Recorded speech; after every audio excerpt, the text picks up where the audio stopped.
Hello my beautiful people, mumeze mute, mumeze fresh. Ewana nizere ko mumeze neza, nizere ko ibintu ari amahoro ahantu hose muri hagiye hatandukanye, nizere ko ewana nabari i Rubavu, abantu bari i Rubavu bo ewana bishobora kuba bitameze neza kabisa kubera yuko i Rubavu ijoro ryakeye byari bufu bufu bufu bufu bufu bufu bufu bufu bufu. Cyakoza salute to RDF, salute ku mutekano rwose w'igihugu n'abantu bose bawujejwe, abantu bose bajejwe umutekano w'igihugu cyacu. Ewana twavuga siporo, twavuga whatever, nta kintu cyo kuvuga igihe igihugu cyacu kitameze neza, nta gihe cyo kuvuga igihe igihugu cyacu gifite abantu barimo barohereza ibibombe, bohereza muzinga zira bombe RDF yarayihagaritse, iyo zose zimanukira ku mujyi wa Rubavu. Ubungubu tuba turi kuvuga ibindi kuko na warning yari yatanzwe ngo byibuza abantu abaturage bo muri Rubavu bahunge. Na warning habe namba hari hakirimo n'impunzi zari zihunze zivuye muri Kongo, ariko tekereza nk'umuntu wagize uwo mutima wo kuvuga ati reka nohereza ibibombe, byibuza niya bidirecting akabyohereza kuri base y'igisirikare, kubera ko na abasirikare nyine bo bazi uburyo badiringa n'imiriro n'ibiturika n'iki. Ushobora kubasheringaho nabo bakaza bakagusheringaho, ariko se umusivile uramwohereza ibibombe, umusivile nagazi ngo wagwane, nazi nibyo muri gupfa, ni umuntu wicuririza inyanya aho ngaho. Abavuga ati se bazarangiza kurwana ryari, nambuka umupaka njye kwicururiza inyanya zanjye, nta kibazo na gito umusivile aba afite, ariko wowe ukarenga ukamwoherezaho ikibombe. Ewana ntago babirifiya, ntago babirifiya. Ni ibintu byiza ku gihugu cyacu kuba gifite nubwo bwirinzi bw'ikirere. Nabikunze cyane kabisa. Shout out again ku mugaba mukuru w'ingabo cyangwa ku mugaba w'ikirenga, kuko uno mugabo rwose priority twamaze kwibona ko ku mutekano. Muzaza mudukubite muri football, ikipe ya football yo rwose yo twaranayibagiwe, bazaza yenda baturushe ikisi, baturushe mu magare se, baturushe muri marato se, ariko ku kintu kijyanye n'umutekano ewana canga. Umuzerwa rero yumvaga ko yaza agakora ibyo yishakiye ku butaka bw'u Rwanda, kumva ko uko yagize abantu bavuga ikinyarwanda batuye zira karitsiye za Goma na za Sud Kivu na Nord Kivu, akumva ko yabizana no mu Rwanda inside. Byakugora kubera ko abanyarwanda twabonye byinshi, abanyarwanda baciye muri byinshi, abanyarwanda no mu miterere yacu. Kirazira kuba umuntu yaza akakuburinga, kukuburinga umuntu murabizi, hari ugusunika umuntu gutya it's okay, ariko none hari ukumufata ukamukurubana hasi ukamujyana mu byondo ukamugarura ukamwicaza hariya ukamushyiramo ince ebyiri atavuga ameze nk'igiti barimo barakurura. Ntabwo abanyarwanda ari uko duteye.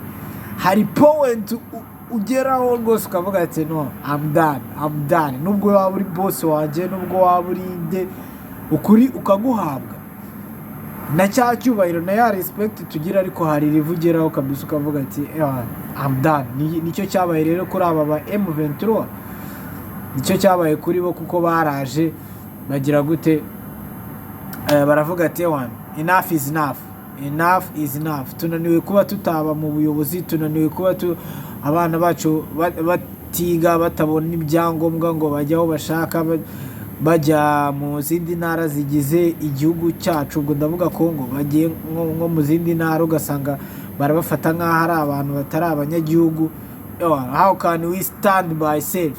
How can we fight for our nation? Abandi bari kwicwa mu mugaragaro. Ntabwo nshaka kujya muri politics, ntabwo nshaka kujya mu ntambara. Icyanza nyanga no kubihera update muri sport, icyanza nyanga no kubihera ibiri kuvugwa, ibiri kuba exactly mu ikipe ya Chelsea Football Club.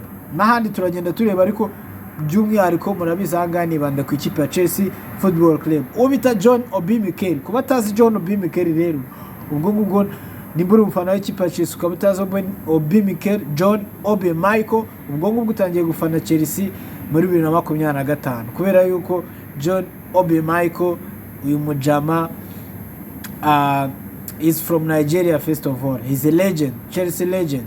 In the midfield yari wa mujama umutoza wese yifuza kuba afite mu ikipe, kuko mu gihe ikipe abonye byibuza agatego kamwe byari bihagije kuzanamo uwo bita Michael Essien cyangwa ukazanamo John Obi Michael ukabaterekamo ari muri midfield, ubundi bakakubwira ati wowe Frank Lampard gendera imbere wiyatakire rwose nta kibazo, ibyo kudefanda byibagirwa, kuko ni abasore b'imbaraga kandi koko barwaniraga ikipe ya Chelsea. Ukabona ko rwose afite icyo bita passion, afite passion. Nanzwe nambaye jezi ya Chelsea nangiye kuraba kuri badge afite passion, ariko ibyo ni biri kubura mu ikipe ya Chelsea.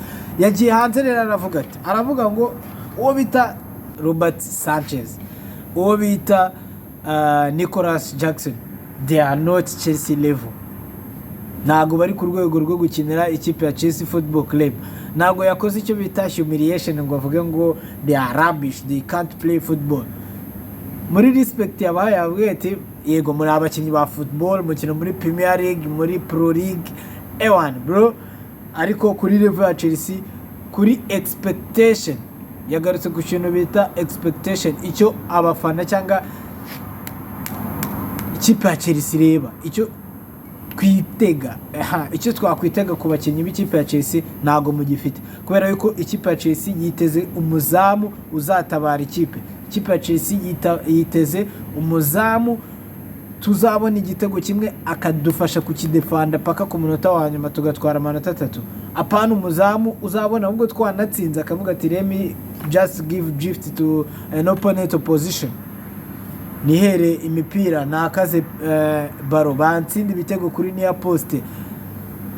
Yatanze ingero nyinshi cyane Robert Sanchez ku bantu rwose mutabizi, I don't know where you are living right now, ariko mumenye yuko Robert Sanchez muri top 4 European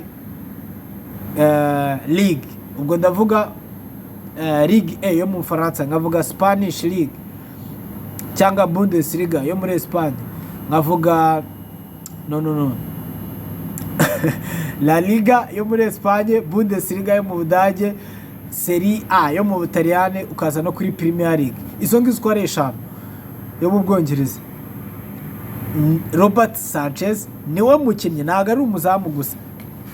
Mu bakinnyi bose bakina muri izo shampiyona eshanu zose maze kukubwira zo ku mugabane w'Uburayi, Robert Sanchez umuzamu w'ikipe ya Chelsea niwe mukinnyi muri abo bakinnyi bose umaze gutanga cyangwa gukora amakosa abyara igitego muri buri game.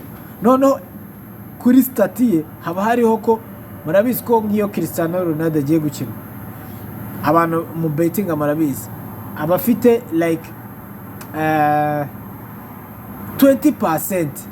umubetingiye ko ari butsinde igitego uburi burya nka 20%. Ariko Robert Sanchez umubetingiye cyangwa umushyiriye amafaranga yuko ari butanga amahirwe avamo igitego cyangwa ari bugambanira ikipe ya Chelsea, reka bivuge muri ubwo buryo. Uyu mujama aba betingiye 80% niyo rwose abare, kuko kugira ngo nyine buri muntu wese abone ko biri clear.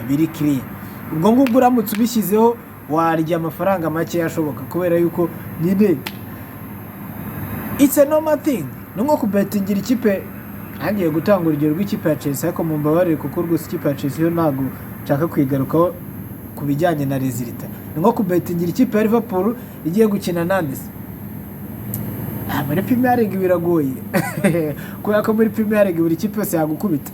Igiye gukina na Ipswich Town, Liverpool vs Ipswich Town, noneho ukagenda ukavuga ati Ipswich Town iratsinda Liverpool ibitego 5, ayo mafaranga uyataye byarutwe ukagenda ukayafashisha imfubye n'abapfakazi, kubera yuko usibye no kunganya niyo byabaho bagatsinda, reka mbivuga ko ntago Ipswich yatsinda Liverpool niyo yaba ari Liverpool y'ikipe ya gatatu ibitego 5.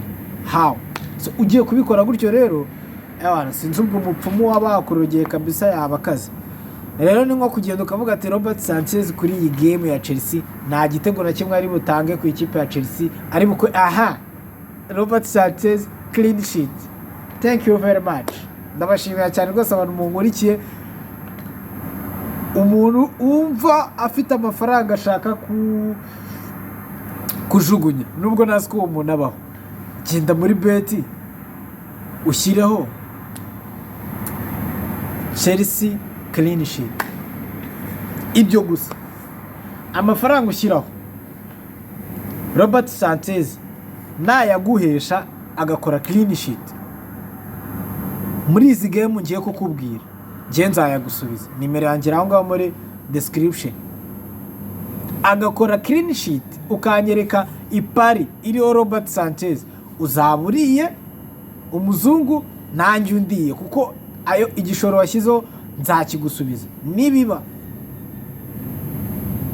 kubera yuko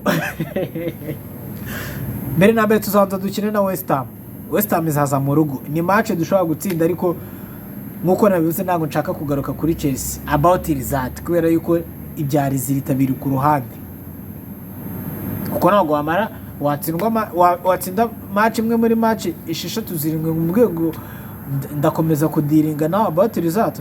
No way. Ni uguta umwanya wacu. Nimba uri n'umufana w'ikipe ya Chelsea ukaba wizeye yuko we are back, we are going to bounce back, bro, forget about it. None ngiye kuzangamba icyo bita reality.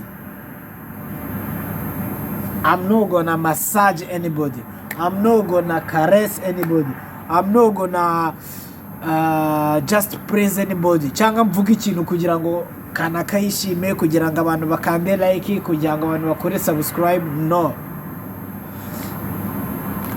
I'm going to address issues zo mu ikipe ya Chelsea nkuko ziri, mwabyanga mwabyemera.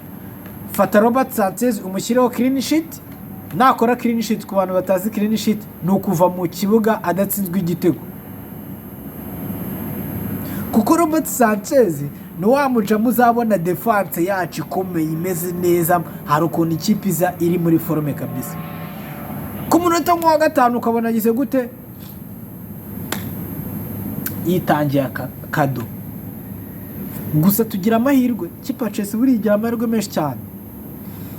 Imipira Robert Sanchez atanga ayihereza abakinnyi batwatatse, tugira amahirwe ko yose batayitsinda. Hari ubwo akawuha umuswa ntamutsinde, cyangwa umudefanseri akahita atabara, ariko inshuro nyinshi baradukubeta rwose, baradukosora many times. Amakosa ye rwose ewa, I don't know how this guy make it to Chelsea Football Club. No sinzi juju yakoresheje kugira ngo afate Petrovic, bamutize basigarana uramujama. Ndagira ngo mbibutse neza yuko Pochettino last season yenda kurangira yari yaricaje Robert Sanchez asigaye akinisha nde Petrovic, kubera iki yari yaramwicaje. No saramwanga se, yari yarabonye ko uyu mujama atari umuzamu bro, yari yarabonye ko ari biri hanze. Umujama uzakora save ebyiri agatanga igitego cy'ubuntu byarutwa na zera save ukazihorera, kuko uri gutuma ikipe kwizera, ikipe ikaguha trust, abadefanseri bakakwizera, bakagupasa barabazi kuri ibi basubize, aho kuyibasubiza ukayihereza opponent. Warangiza ukaza kwamwango nguru umuzamu ngo mu ikipe ya Chelsea no n'umutoza nawe akaza akakudefanda. Ndi good defend umuntu ubona Haaland aje ari kumwe n'umudefanseri agasohoka mu izamu rye akajya kubatanguranwa, abona baro akajya gutanguranwa baro iri ku kirenge cy'umwataka bro, kandi uwo mwataka ari kumwe n'umudefanseri wawe. Obi Mikel yaza yavuga ngo dore abafana bamwe b'ikipe ya Chelsea bakamwataka ngo ariko ngo yakagombye kudefanda, ngo abakinnyi bacu ngo nk'umuri legend ngo ufite ikinyamakuru gikomeye ngo yakagombye kudefanda. Mana, hari abafana b'ikipe ya Chelsea wagira ngo basinziriye baryamye, sinzi igihe muzakangukira. Ni gute wadefanda Robert Sanchez? To be honest, nimba muri top 5 leagues ziri muri Europe ariwe mukinnyi wa mbere umaze gukora amakosa menshi avamo ibitego, mistakes led to goals, uziko akina mu ikipe yawe ikipe yawe ushaka gukina Champions League, ikipe yawe ushaka gucalenginga ku bikombe, yakabaye byibuze akina nko muri Bournemouth, aho byakumvikana agakora ayo makosa yose angana gutyo akina muri Bournemouth. Nubwo Bournemouth, shout out Bournemouth, turi imbere, turanganya amanota ubu ngubu, niba tunayirusha dushaka kuba tuyirusha ibitego. Yakagombye kuba akora ayo manota ari mu cyiciro cya kabiri muri Premier League, man, mu ikipe ya Chelsea, ukaba ari wowe nimero ya mbere. Si ugukora amasevu, si ugukuramo amapenaliti, si ugutabara ikipe, ukaba ari we nimero ya mbere mu guteza ibyago ikipe, man. Nukuvuga ngo forume mbi zose turimo Robert Sanchez zifite ikigero cya 50%, ubwo abandi bakagabana ibisigaye tukikomereza. Ariko nje ntago blaminga Robert Sanchez wenyine, kuko ndablaminga umuntu umushyira mu izamu, umutoza, ndablaminga board yafashe umuzamu wacu wa mbere ikamutiza, igasigara niyina igasigara niyo mujama ikangarukiraho.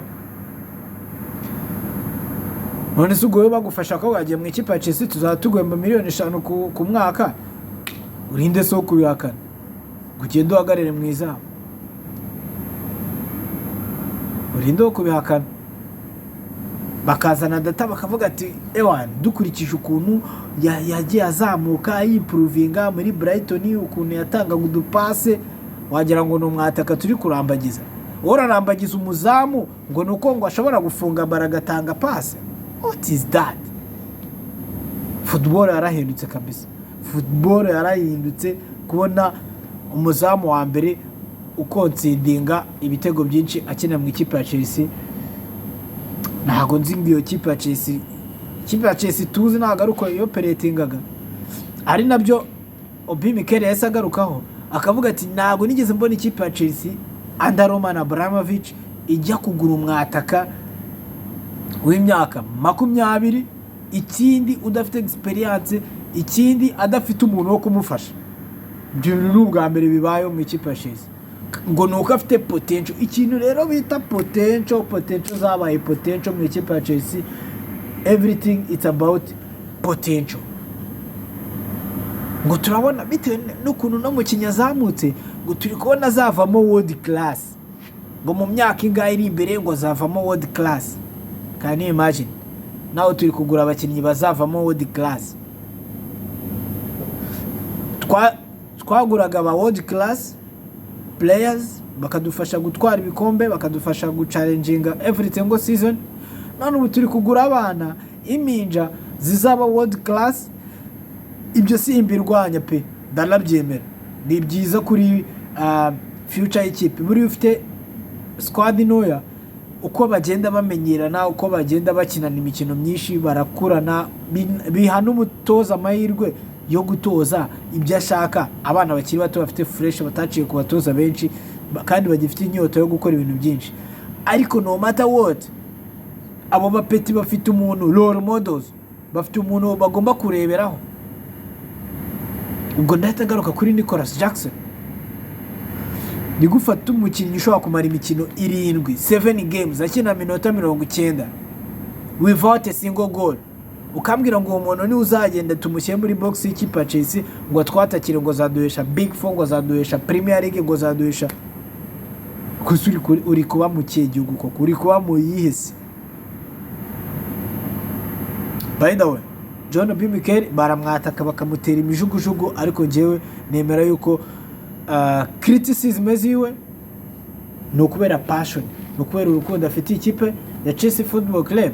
Ntago ari nanjye ngiye kuba ruthless kabisa, ngiye kuba ruthless kubera ko nabonye ibinyamakuru byinshi bivuga ku ikipe ya Chelsea.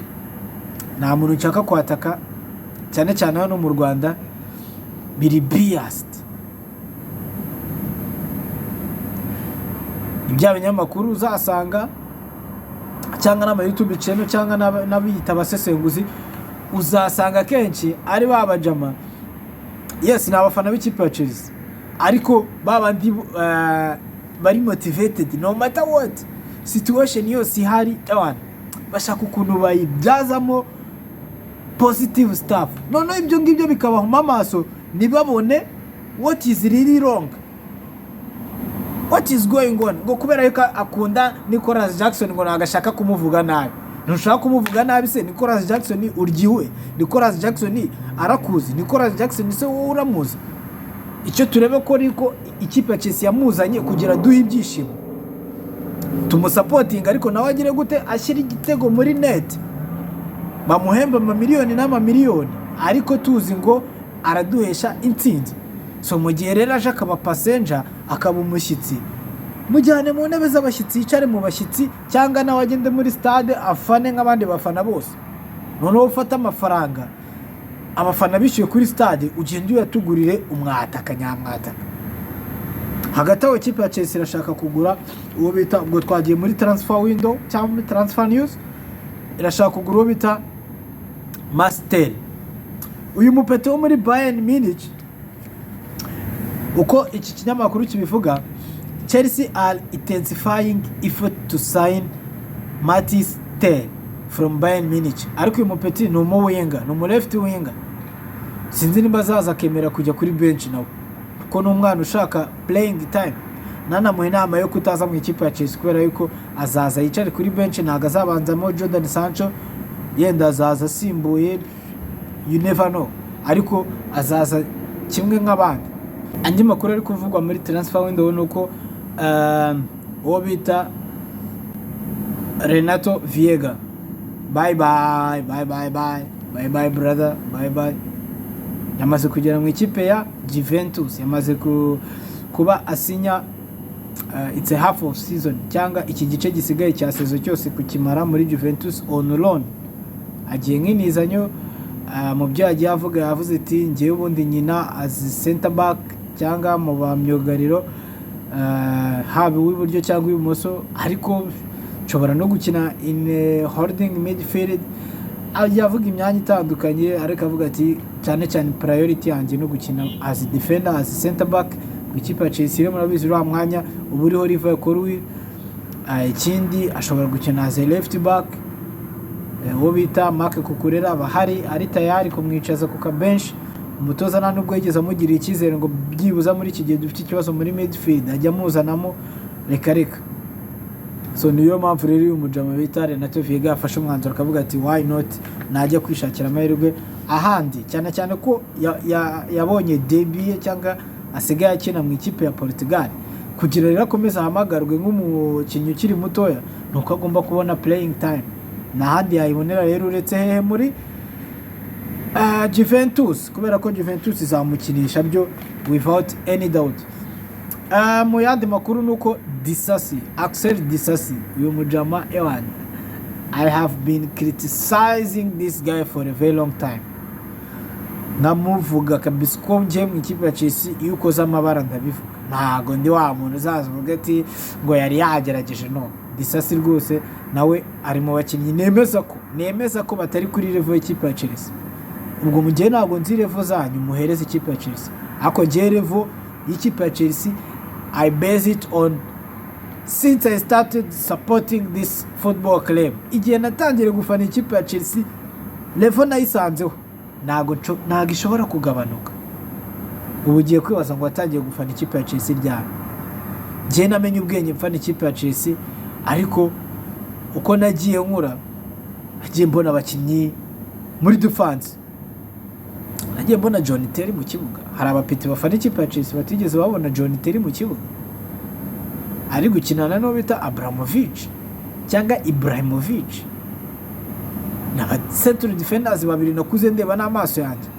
Hari abakuru banje bagiye babona n'abandi imbere yaho, ariko ngiye ndi kukubwira abo nakuze ndeba, njya kuri match nkicara kuri screen mvuga ibintu nzi narebye n'amaso yanjye. Ntago machaka kukubwira ngo mvuge umulegend wa kera cyane, nigeze mbona ngo mvuge nk'urugero ngo Deco, uretse kumva ko ari umulegend w'ikipe ya Chelsea, ariko sinari nzi naho barebera football icyo gihe.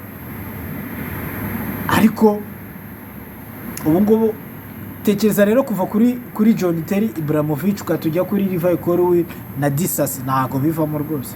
Ntago utumva ko ikipe yacu yaradropinze ku rwego rwo hejuru, ukava ku right back kuri right back nta kibazo mufite. Reece James is there nubwo atari consistent ku kibazo cy'imvune nawe sinabimurenganyiriza. Ukajya kuri left back twabaga dufite Shirikone akose ubungubu n'indwara Mark Kukurera. Of course Mark Kukurera ariko ntago wamushyira kuri level imwe na Shirikone, never. Nganyereka byibuze umukinnyi umwe waduha attribute byibuze 60% bya midfield ya Frank Lampard. At least reka no kujya kure Ngolo Kante Engolo wa mukinnyi uzashyira muri midfield ukabwira abandi bakinnyi bese tende mwigendere ntigira imbere rwose mujye kwidagadura. We don't have such kind of player anymore. Abataka bo rwose murabazi nakono bava kuri Drogba nguve kuri Diego Costa ngo tujya kuri Nicolas Jackson. No way.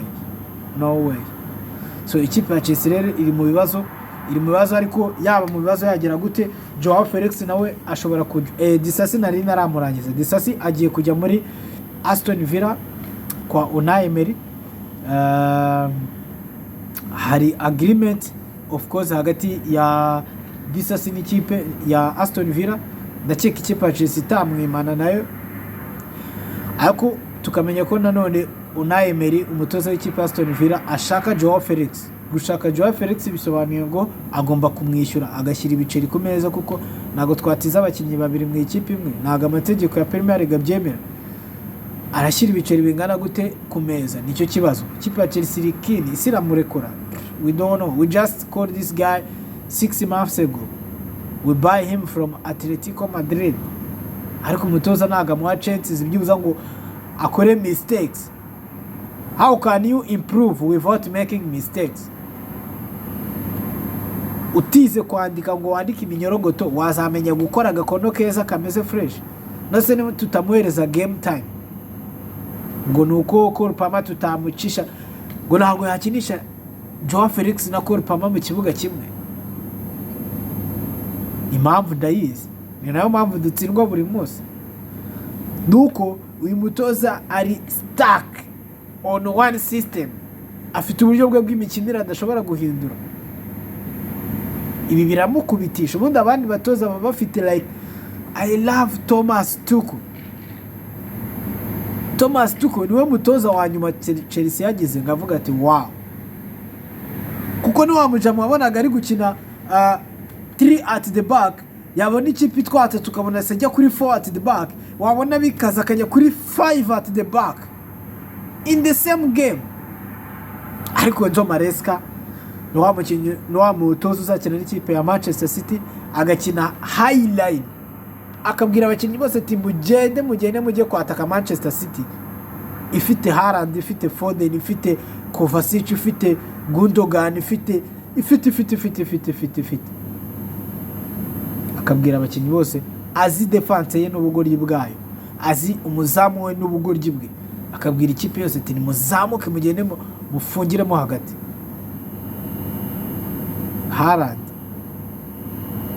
Haaland nubwo atari muri forum ariko n'umuha baro imbere muri space open space ashobora kwihuta akayigutanga. Afite imbaraga ashobora gusunika umudefanseri urabumuhaye 1-on-1 with goalkeeper wawe ni ikimara gusugura kumbwira ngo none ukabibona inshuro ya mbere ya kabiri ya gatatu mu mukino ukaba utabasha no kuzana igitekerezo ubwe atari ku bundi ko mbona bari budukubite wabwira abakinnyi wanjye bakagaruka inyuma tugakora transition. Ariko ibyo ngibyo nanjye ndabibona nicari hanga mutoza ufite PhD wakabaye abikora ariko nje mfite ikipe ya Chelsea hari ibintu nakuri ubusazi bwinshi cyane. Uyu mutoza ntabwo yaba akiri mu ikipe as long as muri kubwira aba Joao Felix ngo basohoke mu ikipe, as long as muri kubwira abakinnyi mwaguze ejo bundi ngo basohoke mu ikipe. Uyu nawe aje ejo bundi ariko nawe yakabakurikiye kabisa kuko fail. Robert Sanchez afite 50% ariko uyu mutoza afite 30. Givuza 20 gasigaye kakajya mu bandi bakinnyi umunaniro n'ibindi byose na lack of quality.